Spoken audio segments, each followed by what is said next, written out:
للمتقين أما بعد فأعوذ بالله من الشيطان الرجيم بسم الله الرحمن الرحيم قل لا أسألكم عليه أجرا إلا المودة في القربى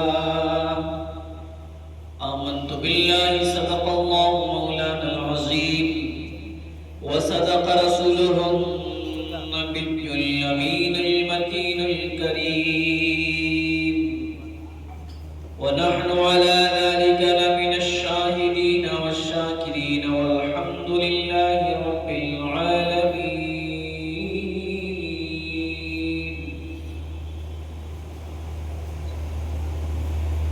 ممبر رسول پر رونق افروز علماء ذوی الاحترام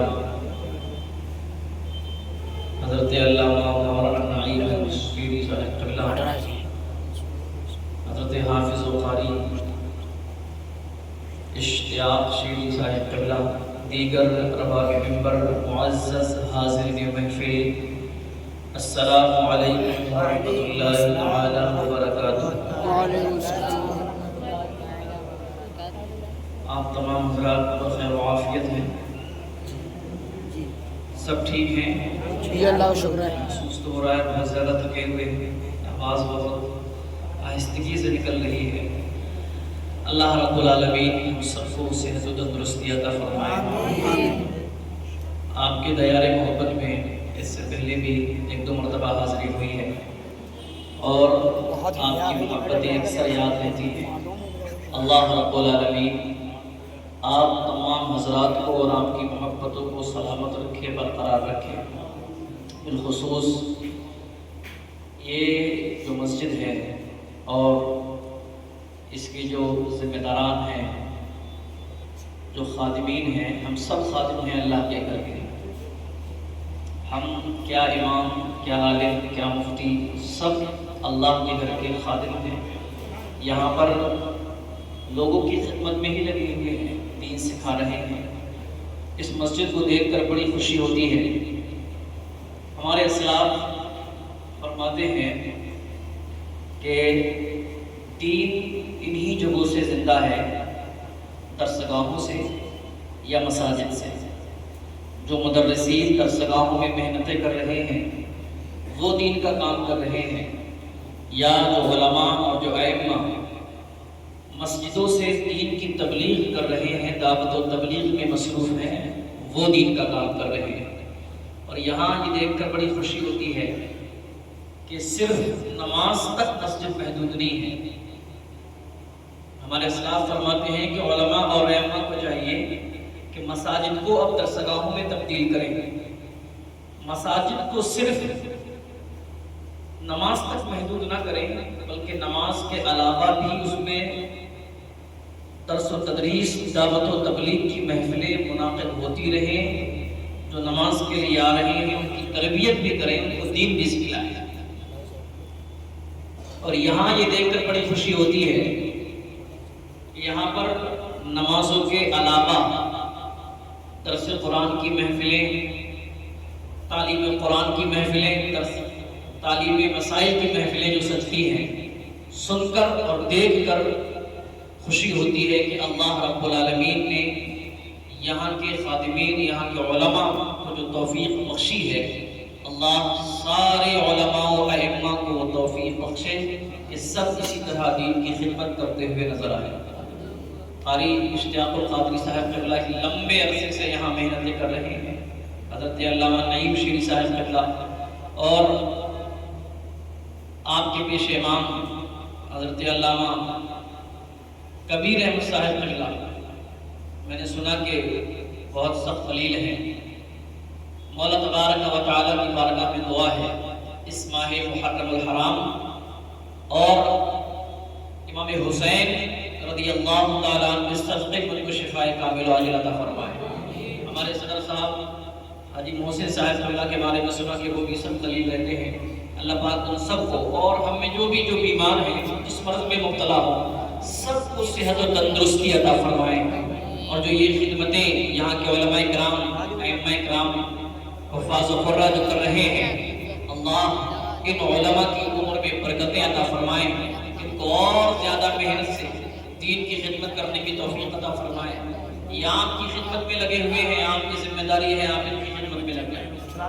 اس لیے کہ آپ اگر دین کی تبلیغ نہیں کر سکتے ہیں، دین نہیں سکھلا سکتے ہیں، تو جو دین پھیلا رہے ہیں، دین کی تبلیغ کر رہے ہیں، دین سکھلا رہے ہیں، ان کے دست و بازو بن جائیے، آپ کو بھی ثواب ملے گا اور آپ بھی دین پھیلانے کا اور پھیلنے کا ذریعہ بن جائے۔ عزیزان گرامی وقار، آج کی یہ محفل آج ماہ محرم الحرام کی 10 تاریخ لگ چکی ہے اور آنے والا کل یوم عاشورہ کا دن ہے، جس کی بے شمار فضیلتیں قرآن، بے شمار فضیلتیں احادیث کریمہ کے اندر وارد ہوئی ہیں۔ نبی کریم صلی اللہ تعالی علیہ وسلم نے فرمایا، افضل الصیام بعد رمضان شہر اللہ المحرم، اللہ کے مہینے رمضان کے بعد سب سے افضل روزے اگر کسی کے ہیں تو وہ اللہ کے مہینے محرم الحرام کے ہیں۔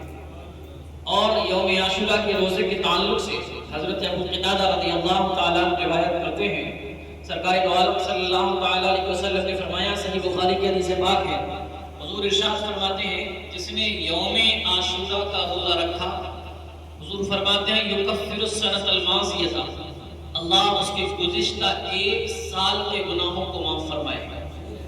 جس نے یوم عاشورہ کا روزہ رکھا، یہ یوم عاشورہ کا روزہ اس کے 1 سال کے گناہوں کا کفارہ بن جائے گا۔ تو ماہ محرم الحرام اور خاص طور سے یوم عاشورہ کی فضیلت احادیث کریمہ کے اندر نبی کریم صلی اللہ تعالی علیہ وسلم نے گاہے بیان فرمائی۔ پہلے سے ہی ماہ محرم الحرام بہت مشہور، اہمیت کا حامل، عظمت و برکت کا حامل، لیکن جب سے سیدنا امام حسین رضی اللہ تعالیٰ عنہ کی شہادت اس ماہ محرم الحرام یوم عاشورہ کو ہوئی، 10 محرم الحرام کو جب سے سیدنا امام حسین رضی اللہ تعالیٰ کی شہادت ہوئی، تب سے اس دن کو اور اس ماہ کو اور زیادہ شہرت حاصل ہوئی، اور ہر ایک مسلمان نے، اہل سنت والجماعت کے ہر ایک بچے نے اس دن کو یاد رکھا، شہادت حسین کے نام سے، امام حسین کی محبت کے نام سے۔ اور کیوں نہ یاد رکھیں کہ جس نے عظمت اسلام کی خاطر، جس نے تبلیغ اسلام کی خاطر، جس نے بقائے اسلام کے لیے اپنا سب کچھ قربان کیا ہو، یہ وعدہ تو اللہ نے قرآن کے اندر کیا ہے کہ تم میرا ذکر کرو گے تمہارا تذکرہ ہوگا، میں تمہارا ذکر کروں گا، میں تمہارا تذکرہ کروں گا۔ انہوں نے اپنی زندگی کو ہی اسلام کے لیے قربان کیا، دعوت و تبلیغ کے لیے قربان کیا، بقائے اسلامی کے لیے قربان کیا، احکام اسلام کو نافذ کرنے کے لیے قربان کیا۔ تو جب اپنی جان کو، اپنے مال کو، اپنی اولاد کو، سب کچھ اللہ کی راہ میں قربان کر دیا، تو رب نے تو صاف اعلان کر دیا تھا، فَاذْكُرُونِي أَذْكُرْكُمْ، تم میرا ذکر کرو گے میں تمہارا تذکرہ کروں گا۔ اپنی پوری زندگی اللہ کا ذکر کرتے رہے۔ اللہ نے انعام یہ دیا کہ جب سے امام حسین کی شہادت اس ماہ محرم الحرام میں ہوئی ہے، آج تک کچھ کم 1400 سال ہو چکے ہیں، لیکن دنیا کے چپے چپے، گوشے گوشے، خطے خطے میں امام حسین کی محبت کرنے والے، آپ کے چاہنے والے موجود ہیں۔ دنیا کے چپے چپے میں امام حسین کا تذکرہ ہو رہا ہے، اور انشاءاللہ تبارک و تعالی صبح قیامت تک امام حسین کے نام کے نعرے لگتے رہیں گے۔ کیوں؟ اس لیے ذکر کو بلند کرنے والی ذات کوئی اور نہیں، اللہ رب العالمین کی ذات ہے۔ اچھا ایک بات بتائیں، ایک انسان نے یہ جو ہم جگہ جگہ دیکھتے ہیں لائٹنگ، اس لائٹ کو بنایا ہے، کس نے بنایا؟ انسان نے۔ اس نے اس کو اس طور پر بنایا ہے، ایسی اس کی کنڈیشن ہے کہ آپ پوری طاقت سے پھونک ماریں تو کیا آپ اس لائٹ کو بجھا سکتے ہیں؟ آپ سارے لوگ یہاں مسجد کے اندر موجود ہیں، کوشش کریں ایک جلتے ہوئے بلب پر آپ سارے لوگ مل کر پھونک ماریں، کیا اپنی پھونک سے اس کو بجھا سکتے ہیں؟ اگر دلی کے تمام لوگ جمع ہو جائیں، ایک لائٹ جل رہی ہے اور آپ اس پر پھونک مار مار کر اس کو بجھانے کی کوشش کریں، تو کیا کسی کی پھونک میں اتنی طاقت، اتنا دم ہے کہ اس کو بجھا سکے؟ ہرگز نہیں بجھا سکتا ہے۔ اس کو بنانے والا، اس کو ترتیب دینے والا ایک انسان ہے۔ جب انسان کی بنائی ہوئی چیز میں ایسی پاور ہے، جب انسان کی بنائی ہوئی چیز میں ایسی طاقت ہے کہ اگر بے شمار انسان جمع ہونے کے بعد میں اپنے پھونک کے ذریعے اس کو مٹانے کی کوشش کرے، اس کو ختم کرنے کی کوشش کرے، تو ہرگز ختم نہیں کر سکتے ہیں۔ میں کہنا یہ چاہتا ہوں کہ حسین کی محبت تو وہ ہے، حسین کا تذکیہ تو وہ ہے، حسین کا نام تو وہ ہے کہ انسان نہیں بلکہ حسین کی محبت کو بلند کرنے والی ذات اگر کوئی ہے تو اللہ رب العالمین کی ذات ہے، جس کے ذکر کو بلند کرنے والا پروردگار ہو، جس کی عظمتوں کے ترانے الاپنے والا رب کائنات ہو، جس کو بلندیاں بیان کرنے والا خود پروردگار عالم ہو، تو دنیا کے افراد اس کے ذکر کو کیا مٹائیں گے؟ دنیا کے افراد اس کے تذکرے کو ختم کیا کریں گے؟ جب سے امام حسین کا تذکرہ ہوا ہے اس دور سے لوگوں نے کوشش کی ہے حسین کے تذکرے کو ختم کیا جائے، آج بھی کوشش کرتے ہیں امام حسین کے تذکرے کو ختم کیا جائے، لیکن پوری دنیا مل کر بھی یہ کوشش کرنا چاہے امام حسین کی محبت کو ختم کرنا چاہے، ہرگز ختم نہیں کر سکتی ہے، اس لیے کہ فانوس بن کے جس کی حفاظت ہوا کرے وہ شمع کیا بجھے جسے روشن خدا کرے۔ فانوس بن کے جس کی حفاظت ہوا کرے وہ شمع کیا بجھے جسے روشن خدا کرے۔ تو امام حسین اللہ کے رسول صلی اللہ علیہ وسلم کے نواسے، رسول اللہ صلی اللہ علیہ وسلم نے اپنے نواسے سے بے پناہ محبت کی، اور وہ محبت یہ اہل بیت اطہار رضوان اللہ تعالی علیہ اجمعین کی جو محبت ہے یہ ہمارے اور آپ کے لیے لازم ضروری ہے۔ اللہ قرآن پاک کے اندر ارشاد فرماتا ہے قُلْ لَا أَسْأَلُكُمْ عَلَيْهِ أَجْرًا إِلَّا الْمَوَدَّةَ فِي الْقُرْبَى۔ اے نبی آپ کہہ دیجئے، اللہ نے اپنے حبیب کو خطاب کرتے ہوئے کہا اے نبی آپ کہہ دیجئے لا اسألکم علیہ اجرا، میں تم سے کوئی اجر نہیں مانگتا ہوں۔ اجر کس چیز پر؟ نبی کریم صلی اللہ علیہ وسلم نے ہمیں اور آپ کو اسلام لا کر دیا، حضور کے صدقے میں ہمیں قرآن ملا ہے، ایمان جیسی دولت ملی ہے۔ اگر سرکار دو عالم صلی اللہ علیہ وسلم تشریف لے کر نہ آتے تو نہ جانے ہم کن تاریکیوں میں بھٹک رہے ہوتے، کفر و شرک کی کن گندگیوں میں پڑے ہوئے ہوتے۔ آپ ذرا تصور کر کے دیکھیں آمد مصطفیٰ سے قبل کے حالات کیا تھے، لوگ پتھروں کو اپنا معبود بنائے۔ اگر سرکار تشریف نہ لاتے تو ہو سکتا ہے ہم بھی اسی کفر و شرک کی بت پرستی میں ملوث ہوتے۔ سرکار دو عالم کے صدقے میں ہمیں ایمان جیسی دولت ملی ہے، حضور کے صدقے میں ہمیں قرآن جیسی دولت ملی ہے، سرکار کے ذریعے ہمیں اللہ رب العالمین کی معرفت حاصل ہوئی ہے، معبود پر حق کی معرفت حاصل ہوئی ہے۔ تو یہ بڑی بڑی نعمتیں اور عظیم دولتیں ہمیں اور آپ کو جو ملی ہے، ان عظیم نعمتوں پر، ان دولتوں پر سرکار ارشاد فرماتے اللہ رب العالمین کے حکم کے ذریعے لا اسألکم علیہ اجرا لا اسألکم علیہ اجرا، میں تم سے کوئی اجر طلب نہیں کرتا ہوں۔ دنیاوی مال و دولت نہیں چاہیے، دنیاوی جائیداد نہیں چاہیے، دنیاوی جاہ و عظمت نہیں چاہیے، یعنی نبی کریم ارشاد فرماتے ہیں جو کچھ بھی تم کو لا کر دیا گیا ہے اس کے بدلے میں تمہیں تم سے کچھ کسی چیز کا مطالبہ نہیں ہے۔ ہاں اگر مطالبہ ہے تو صرف ایک چیز کا مطالبہ ہے، اور وہ کیا ہے؟ اللہ قرآن کے اندر ارشاد فرماتا ہے إِلَّا الْمَوَدَّةَ فِي الْقُرْبَى، کہ تم نبی کے قرابت داروں سے محبت کرو، نبی کی آل سے محبت کرو، نبی کی اولاد سے محبت کرو، نبی کی اہل بیت سے محبت کرو، اس لیے کہ جب تم نبی کے قرابت داروں سے محبت کرو گے، نبی کے اہل بیت کے دامن کو تھامو گے، نبی کی اہل بیت کے نقش قدم پر چلو گے، تو یہ محبت تمہارے لیے کامیاب ہے۔ نبی کی محبت اور نبی کی آل کی محبت کا انعام یہ ملے گا، تمہاری دنیا بھی کامیاب ہوگی اور آخرت بھی تمہاری کامیاب ہوگا۔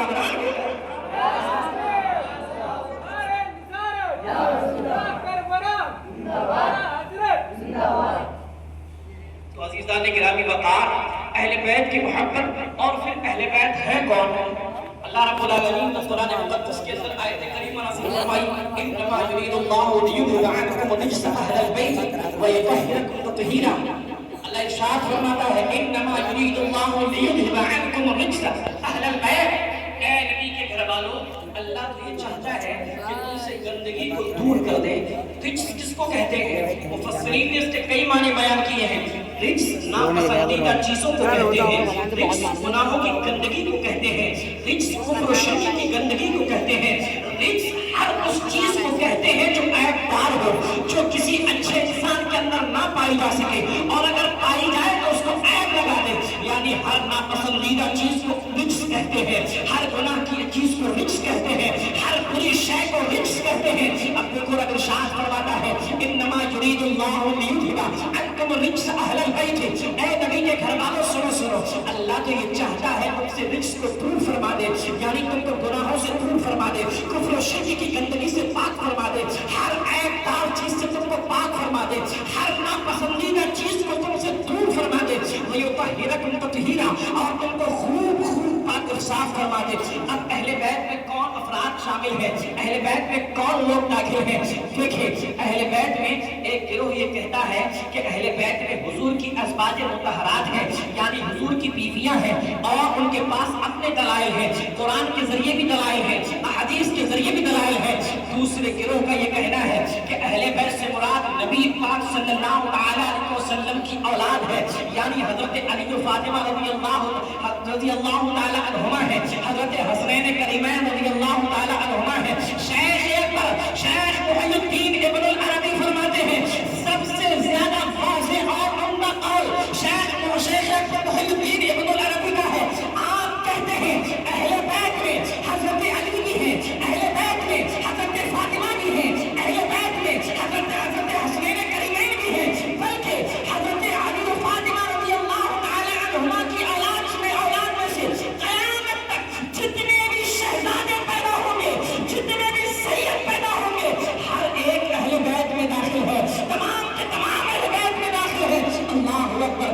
میں بتانا یہ چاہتا ہوں اہل بیت کی محبت کا حکم ہمیں قرآن کے اندر دیا گیا ہے، اہل بیت کی محبت کا حکم ہمیں حدیث کے اندر دیا گیا ہے۔ نبی کریم ارشاد فرماتے ہیں لوگوں سنو، میری اہل بیت تمہارے درمیان سفینہ نوح کی مانند ہے، جو اس کشتی میں سوار ہو جائے گا وہ کامیاب ہو جائے گا، اور جو سوار ہونے سے رہ جائے گا وہ تباہ و برباد ہو جائے گا۔ اس لیے کیونکہ سفینہ نوح سے حضور نے مثال بیان کی ہے۔ یہ سفینہ نوح کیا ہے؟ نوح علیہ السلام کی ایک کشتی ہے، جو طوفان نوح آیا تھا جب حضرت نوح علیہ السلام پیغمبر اور رسول بن کر آئے تھے، لوگوں کو دعوت و تبلیغ کی تھی، لوگوں نے بہت کم تعداد میں حضرت نوح علیہ السلام پر ایمان لے کر آئے۔ تقریباً 950 سال تک حضرت نوح علیہ السلام بات و تبلیغ کے فریضے سر انجام دیتے رہے، لیکن گنتی کے چند افراد آپ پر ایمان لے کر آئے ہیں۔ جب تک آ گئے اور ان کی ریشہ لگانا حد سے زیادہ بڑھ گئی تو اللہ کی بارگاہ میں دعا کی، اے اللہ یہ ایمان لانے والے نہیں ہیں، اے اللہ یہ بدکار گنہگار ہے، اپنا عذاب نازل فرما، حکم الہی ہوا کشتی بناؤ۔ یہ جو کشتی بن رہی ہے کس لیے؟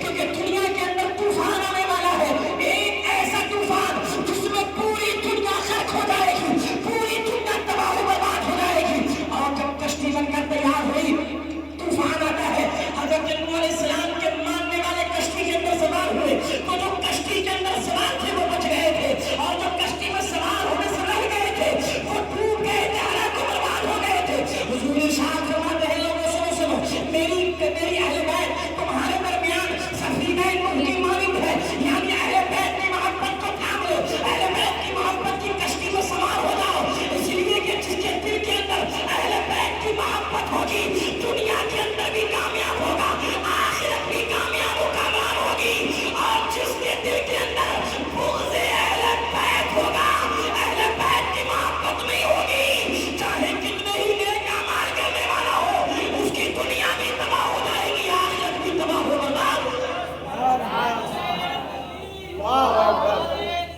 یا رسول اللہ زندہ باد زندہ باد اللہ اکبر گرامی وقار سبحان اللہ۔ اللہ رب العالمین نے ہمیں حکم دیا کہ اہل بیت سے محبت کرو۔ نبی کریم صلی اللہ تعالی علیہ وسلم نے حکم دیا میری اہل بیت سے محبت کرو۔ اہل بیت کی حقیقت بیان کرتے ہوئے نبی کریم صلی اللہ تعالی علیہ وسلم ارشاد فرماتے ہیں، آپ نبی کریم صلی اللہ تعالی علیہ وسلم غالباً حضرت ام سلمہ رضی اللہ تعالی عنہ کے گھر پر تشریف لے کر آئے ہیں. آپ جب یہ آیت کریمہ نازل ہوئی انما یرید اللہ لیذھب عنکم الرجس اہل البیت ویطہرکم تطہیرا، تو آپ حضرت ام سلمہ رضی اللہ تعالی عنہ کے گھر تشریف لے کر آئے اور اپنی چادر عظمت، چادر مبارک چادر، برکت والی چادر، جس چادر کا پہلو جس کو نصیب ہو جائے دنیا کے اندر ہی وہ جنتی بن جاتا ہے. سبحان اللہ. اس چادر عظمت کو پھیلایا اور پھیلانے کے بعد حضرت مولا کائنات کو بلایا، اس چادر کے اندر داخل فرما لیا. حضرت فاطمہ الزہرا رضی اللہ تعالی عنہا کو بلایا، اس چادر عظمت کے اندر داخل فرما لیا. حضرت امام حسن کو بلایا، امام حسین کو بلایا، اس چادر کے اندر داخل فرما لیا. حضرت ام سلمہ کہتی ہے کہ میں نے بھی اس چادر کے اندر آنا چاہا. حضور نے ارشاد فرمایا انک علی الخیر، اے ام سلمہ تم بھلائی پر ہو. اور پھر ان 5 تن اس چادر کے اندر ہیں، ایک نبی کریم صلی اللہ تعالی علیہ وسلم کا تن مبارک ہے، دوسرا تن مولا کائنات علی شیر خدا کا ہے، تیسرا فاطمہ الزہرا رضی اللہ تعالی عنہا کا ہے، چوتھا حضرت امام حسن کا ہے، پانچواں امام حسین کا ہے. اور یہ جسم کو کہتے ہیں تن اور 5 کو کہتے ہیں پنج. انہی کو پنجتن پاک کہتے ہیں جو اس چادر عظمت کے اندر ہے. پھر نبی کریم صلی اللہ تعالی علیہ وسلم اللہ کی بارگاہ میں ہاتھوں کو دراز کر کے عرض کرتے ہیں اللہم ہؤلاء اہل بیتی، اے اللہ یہ میری اہل بیت ہے، اے اللہ یہ میرے گھر والے ہیں. فاذھب عنہم الرجس، اے اللہ ان سے ناپاکی کو، گندگی کو، پلیدی کو، رجس کو دور فرما دے. وطہرہم تطہیرا، اور ان کو خوب پاک و صاف فرما دے. تو یہ اہل بیت رضوان اللہ تعالی علیہم اجمعین ہے. عزیزان گرامی وقار، اہل بیت کی محبت بھی ضروری ہے اور اہل بیت کی محبت کے ساتھ ساتھ صحابہ اکرام رضوان اللہ تعالی علیہم اجمعین کی محبت بھی بہت ضروری ہے. اس لیے کہ اگر کوئی انسان اہل بیت سے تو محبت کرتا ہے لیکن دل کے اندر صحابہ اکرام سے بغض و عداوت رکھتا ہے، کسی ایک صحابی سے بھی ذرہ برابر بغض و عداوت ہے، وہ کامیاب نہیں ہو سکتا. اللہ نے تمام صحابہ اکرام سے بھلائی کا وعدہ فرمایا ہے. اللہ نے قرآن کے اندر فرمایا وَكُلًّا وَعَدَ اللَّهُ الْحُسْنَىٰ، اللہ نے سب سے بھلائی کا وعدہ فرمایا ہے. تو تمام صحابہ اکرام کی محبت دل کے اندر ضروری ہے. ایک ہاتھ میں اہل بیت کا دامن ہے، دوسرے ہاتھ میں صحابہ اکرام کی محبت کا دامن ہے. اور صحابہ اکرام کی محبت کے تعلق سے نبی کریم ارشاد فرماتے ہیں اللہ اللہ صحابی، اور لوگوں سنو میرے صحابہ کا ذکر بھلائی کے ساتھ کرو. جب میرے صحابہ کا ذکر آئے اپنی زبانوں کو روک لو، اس لیے کہ میرے صحابہ کا مقام یہ ہے. حضور ارشاد فرماتے ہیں تم میں سے کوئی پوری زندگی اللہ کی عبادت میں مصروف رہے، پوری زندگی نمازیں پڑھے، روزے رکھے، رات میں قیام اللیل کرے، نوافل پڑھے، اور میرے صحابہ رات کے تھوڑے سے حصے میں تھوڑی سی دیر کے لیے اللہ کی عبادت میں مصروف ہو جائے تو تمہاری پوری زندگی کی عبادت ایک طرف اور میرے صحابہ کی ایک رات میں تھوڑے سے وقت میں کی گئی تھوڑی سی عبادت ایک طرف، تمہاری پوری زندگی کی نماز، روزے، عبادات میرے صحابی کی ادنا سے وقت پر فوقیت حاصل نہیں کر سکتی. سبحان اللہ. اور ایک حدیث پاک میں سرکار دو عالم صلی اللہ تعالی علیہ وسلم ارشاد فرماتے ہیں لوگوں تم احد پہاڑ کے برابر اللہ کی راہ میں سونا خرچ کرو. احد پہاڑ کو جانتے ہیں نا؟ ہم نے اپنے یہاں پہاڑیاں دیکھی ہیں، پہاڑی بھی کتنی بڑی ہوتی ہے. پہاڑی کہتے ہیں چھوٹے پہاڑ اور پھر وہ پہاڑ، پھر وہ احد پہاڑ، کتنا بڑا پہاڑ. حضور فرماتے ہیں اگر تم اللہ کی راہ میں احد پہاڑ کے برابر بھی سونا خرچ کرو اور میرے صحابہ ایک مٹھی بھر جو اللہ کی راہ میں خرچ کرے تب بھی تمہارا احد پہاڑ کے برابر سونا صحابہ کرام کے اس مٹھی بھر جو کے برابر نہیں ہو سکتا. کتنا بڑا مقام و مرتبہ صحابی رسول کا. تو حضور نے فرمایا صحابہ کرام کے تعلق سے کسی کے دل میں ذرہ برابر بھی بغض و عداوت نہ ہونا چاہیے. اسی لیے وہ جماعت جس نے صرف اہل بیت کی محبت کا دم بھرا اور صحابہ کرام سے بغض و عداوت رکھی، لعنت کیا، سب کیا، صحابہ کرام کو برا بھلا کہا، جیسے کہ رافضی اور شیعہ تباہ و برباد ہو گئے. اور وہ جماعت جس نے صرف صحابہ کرام کی محبت کا دم بھرا ہے، صحابہ کرام کی برائیاں بیان کرتے ہیں اور اہل بیت کو برا بھلا کہتے ہیں، جیسے کہ ناصبی خارجی تباہ و برباد ہو گئے. کامیاب وہ جماعت ہے جس کے ایک ہاتھ میں صحابہ کرام کی محبت کا دامن ہے اور دوسرے ہاتھ میں اہل بیت کی محبت کا دامن ہے، جس کا نام اہل سنت والجماعت ہے. اس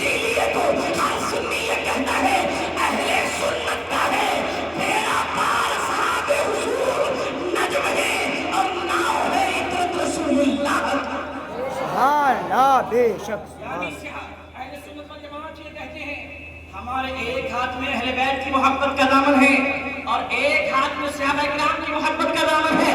نہ ہم صحابہ کرام سے بغض و عداوت رکھتے ہیں نہ اہل بیت سے بغض و عداوت رکھتے ہیں. اور نبی کریم نے یہی تو فرمایا اصحابی کالنجوم فبأیہم اقتدیتم اہتدیتم. میرے صحابہ ستاروں کی مانند ہیں تم ان میں سے کسی ایک کی بھی پیروی کرو گے ہدایت پا جاؤ گے کامیاب ہو. اس لیے عزیزان گرامی وقار ہم اہل سنت والجماعت کا یہ عقیدہ اور ہمارا یہ عمل بھی ہے صحابہ کرام کی بھی محبت اور اہل بیت اطہار رضوان اللہ تعالی علیہم اجمعین کی بھی محبت لازم و ضروری ہے. دونوں میں بغض و عداوت نہیں بلکہ دونوں سے محبت دونوں سے پیار انتہائی اہم ضروری. اہل بیت اطہار رضوان اللہ تعالی علیہم اجمعین ان میں سے ایک عظیم ذات سیدنا امام حسین رضی اللہ تعالی عنہ. مزید گفتگو اگر اہل بیت کے فضائل اور صحابہ کرام کے فضائل پر کی جائے تو بہت طویل ہوگی لیکن چونکہ شہادت امام حسین کا موقع ہے اس لیے سیدنا امام حسین رضی اللہ تعالی عنہ کے تعلق سے میں آپ کو بتاؤں. امام حسین رضی اللہ تعالی عنہ وہ عظیم ذات ہیں کہ جن کی تربیت کرنے والے خود معلم کائنات امام الانبیاء خاتم الانبیاء جناب محمد عربی صلی اللہ تعالی علیہ وسلم. 3 افراد ہیں کہ جن کی تربیت نبی کریم صلی اللہ تعالی علیہ وسلم نے فرمائی. ان میں ایک حضرت مولا کائنات علی شیر خدا ہے. حضرت علی کا بچپنا حضور کے سامنے حضور کے گھر میں گزرا ہے. مولا کائنات کی تربیت کرنے والے نبی کریم صلی اللہ تعالی علیہ وسلم ہیں. ایک حضرت زید اور حضرت اسامہ رضی اللہ تعالی عنہ ان کی تربیت کرنے والے خود نبی کریم صلی اللہ تعالی علیہ وسلم اور تیسری ذات امام حسین رضی اللہ تعالی عنہ اپنے امام حسن اور حسین دونوں یعنی اپنے نواسوں کی تربیت کرنے والے نبی کریم صلی اللہ تعالی علیہ وسلم کی ذات مبارکہ ہے. اب آپ خود ایمانداری کے ساتھ بتائیں جس کی تربیت کرنے والی ذات امام الانبیاء کی ہو جس کی تربیت کرنے والی ذات معلم کائنات جناب محمد عربی صلی اللہ تعالی علیہ وسلم کی ہو تو اس کی تربیت کا عالم کیا ہوگا, اس کے کردار کا عالم کیا ہوگا, اس کے اخلاق کا عالم کیا ہوگا, اس کی گفتار کا عالم کیا ہوگا. اس کی زبان سے جب جب نکلے گا تو اللہ رب العالمین کا کلام جاری ہوگا. اس کی زبان پر جب جب جاری ہوگا تو قرآن کی آیتیں جاری ہوگی. اس کی زبان پر جب جب جاری ہوگا تو اپنے نانا کی پیاری پیاری حدیثیں جاری ہوگی. یعنی شریعت کے اصول کو نافذ کرنے میں وہ ہر پہلو کوشش کریں گے اور کبھی بھی حق کے خلاف کوئی بات سننا گوارا نہ کریں گے. اس لیے عزیزان گرامی وقار امام حسین رضی اللہ تعالیٰ جب آپ کی ولادت ہو رہی ہے اس سے قبل بھی آپ کی آمد کی خبر دی جا رہی ہے. حضرت ام الفضل رضی اللہ تعالیٰ عنہ نے خواب دیکھا کہ آپ نے خواب دیکھا کہ حضور صلی اللہ تعالیٰ علیہ وسلم کے جسم اطہر کا ایک ٹکڑا کاٹ کر ان کی گود میں رکھا گیا.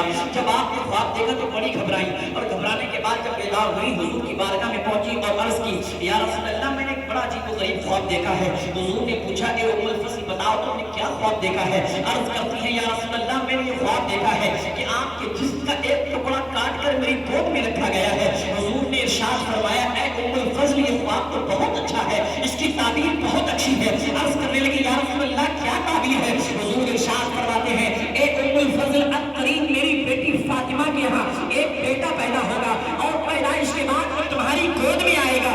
وہ میرا بیٹا ہوگا, میرے جسم کا ٹکڑا ہوگا. اس کی تعبیر یہی ہے کہ وہ تمہاری گود میں آئے گا. اللہ اکبر. حضرت ام الفضل رضی اللہ تعالیٰ عنہ بیان کرتی ہیں کہ کچھ دنوں کے بعد حضرت فاطمہ الزہرا رضی اللہ تعالیٰ عنہ کے یہاں امام حسین تشریف لے کر آتے ہیں. امام حسین کی ولادت ہوتی ہے. اس کے بعد میں ام الفضل کی گود میں آئے. حضرت ام الفضل کہتی ہیں نبی کریم صلی اللہ تعالیٰ علیہ وسلم امام حسین سے بے انتہا پیار کرتے, امام حسن سے بے انتہا پیار فرماتے. ایک دن میں آپ کی بارگاہ میں اس حال میں پہنچی کہ آپ کی آنکھوں سے آنسو ٹپ ٹپ گر رہے ہیں, آپ کی آنکھیں نم ہیں. میں نے عرض کی یا رسول اللہ آپ رو کیوں رہے ہیں, آپ کی آنکھوں سے زاروں قطار آنسو کیوں گر رہے ہیں. حضور نے ارشاد فرمایا اے ام الفضل ابھی میرے پاس اللہ کا فرشتہ آیا ہے اور اس نے آ کر یہ خبر دی ہے کہ یا رسول اللہ آپ کے پیارے نواسے حسین کو آپ کی ہی امت کے کچھ افراد میدان کربلا میں شہید کریں گے اور اس جگہ کی مٹی بھی مجھے لا کر دی ہے اور یہ کہا ہے یا رسول اللہ جس دن یہ مٹی خون بن جائے اس دن سمجھ لینا کہ آپ کے نواسے حسین کو شہید کر دیا گیا ہے. دیکھیں ذرا سوچے تو صحیح, اگر کسی کو پتہ چل جائے کہ جو بیٹا آپ کے یہاں تشریف لایا ہے کوئی اگر ڈاکٹر بھی بتا دے کہ بس چند ماہ کے بعد اس کا انتقال ہو جائے گا یا چند سال کے بعد اس کا انتقال ہو جائے گا، اس کو ایسی بیماری لاحق ہے کہ مشکل سے 10 یا 5 سال وہ جیے گا، اس کے بعد وہ ختم ہو جائے گا، تو باپ کا کلیجہ ٹوٹنے لگتا ہے، ماں بے چین